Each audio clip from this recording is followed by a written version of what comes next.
Hello बच्चों, आज की क्लास में हम डिस्कस कर रहे हैं हमारी कक्षा 9 की गणित का कार्यपत्रक 43।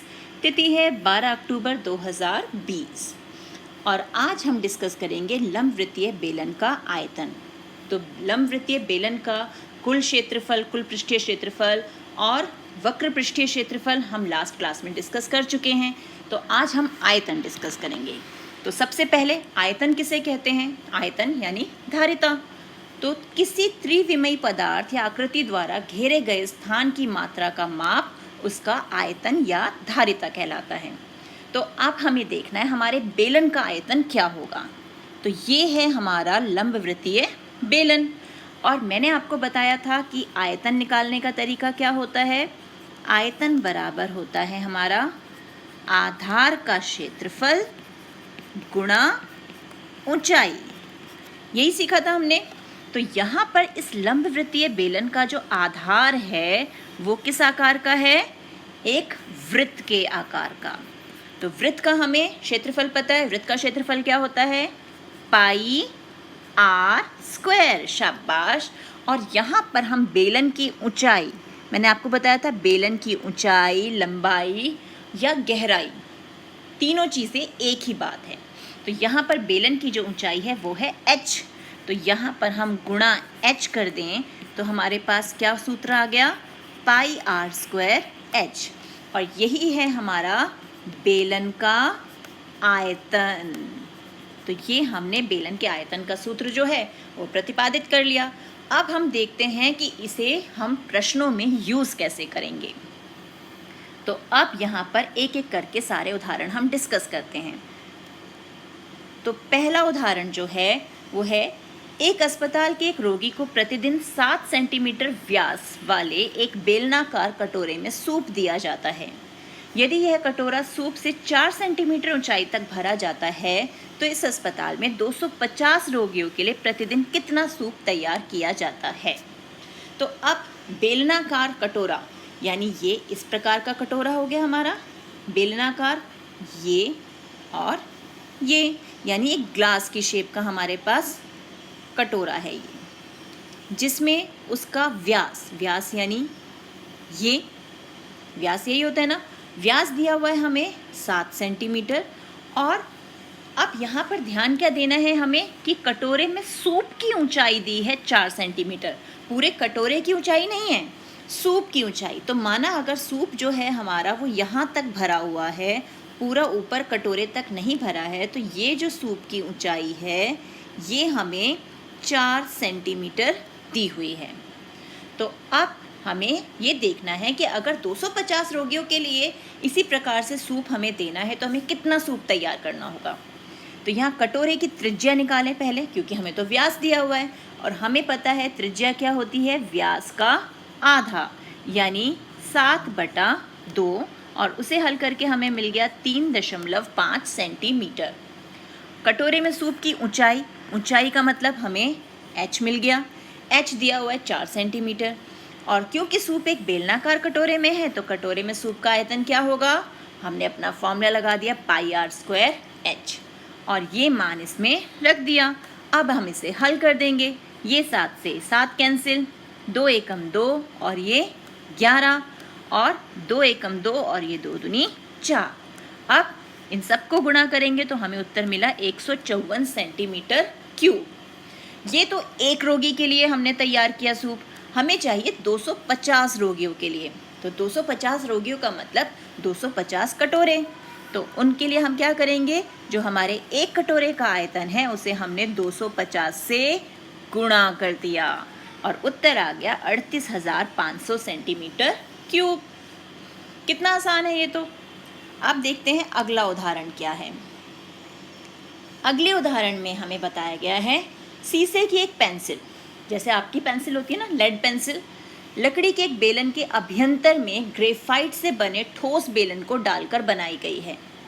पेंसिल का व्यास 7 मिलीमीटर है और ग्रेफाइट का व्यास 1 मिलीमीटर है। यदि पेंसिल की लंबाई 14 सेंटीमीटर है तो लकड़ी का आयतन और ग्रेफाइट का आयतन ज्ञात कीजिए। अब सबसे पहले अपनी पेंसिल को ध्यान से देखो, जो छिली हुई नहीं यानी शार्प नहीं की है। तो तो कैसी दिखती है वो?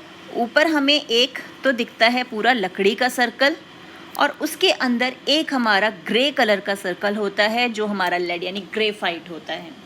तो हमारा यानी जो इतना पोर्शन है, ये जो हिस्सा है ये सिर्फ लकड़ी का होता है, और अंदर जो है हमारे पास उसमें ग्रेफाइट भरा हुआ है। हमसे कहा क्या गया है कि लकड़ी का आयतन भी ज्ञात करो और ग्रेफाइट का आयतन भी ज्ञात करो। तो अब जब हम लकड़ी का आयतन ज्ञात करेंगे तो हमें क्या करना होगा?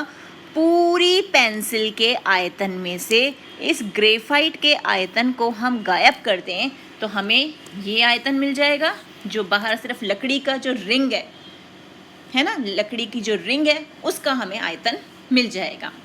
तो अब हम क्या करेंगे, यहाँ हम मान लेते हैं जो बाहरी बेलन है, हमारे पास दो बेलन हैं। एक तो ये जो बाहर हमें लकड़ी का बेलन नज़र आ रहा है ये, और एक है हमारा ग्रेफाइट का बेलन जो अंदर लकड़ी के बेलन के अंदर फिट किया गया है। ठीक है, तो हम बाहर का जो बेलन है उसकी त्रिज्या को बड़े आर से, और जो अंदर का बेलन है आंतरिक बेलन उसकी त्रिज्या को छोटे आर से दर्शाते हैं।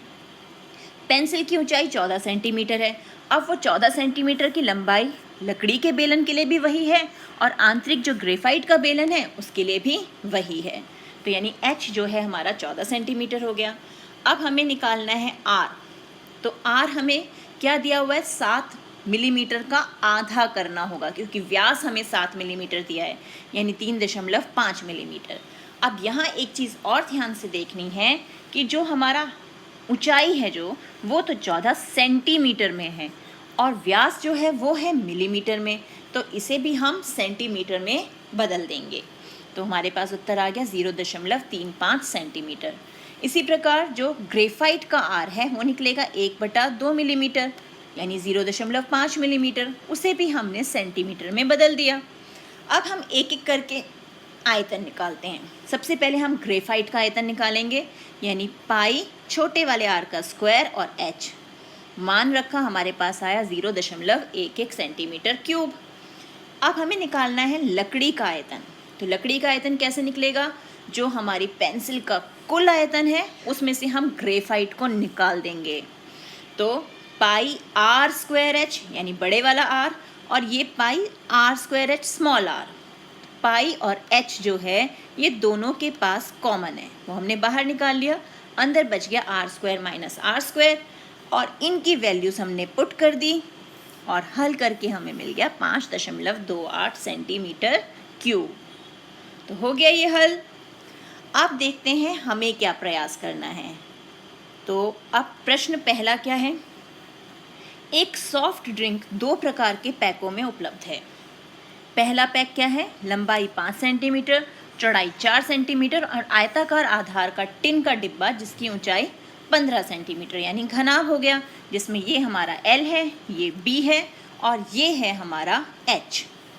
दूसरा डिब्बा जो है वो व्यास 7 सेंटीमीटर वाला वृत्तीय आधार और 10 सेंटीमीटर ऊंचाई वाला एक प्लास्टिक का बेलनाकार डिब्बा यानी बेलन के आकार का। हमें देखना है कि किस डिब्बे की धारिता अधिक है और कितनी अधिक है। तो इसका मतलब हमें दोनों डिब्बों की धारिता निकालनी है, चेक करना है किसकी ज़्यादा है और फिर ये भी बताना है कि कितनी ज़्यादा है। तो इसे हल करते हैं। तो हमारा हल 1, तो हमें पहले दिया गया घनाभाकार डिब्बा जो टिन का डिब्बा है जिसकी लंबाई 5 सेंटीमीटर है, चौड़ाई 4 सेंटीमीटर है और ऊंचाई 15 सेंटीमीटर है। तो हमें उसकी धारिता यानी आयतन निकालना है।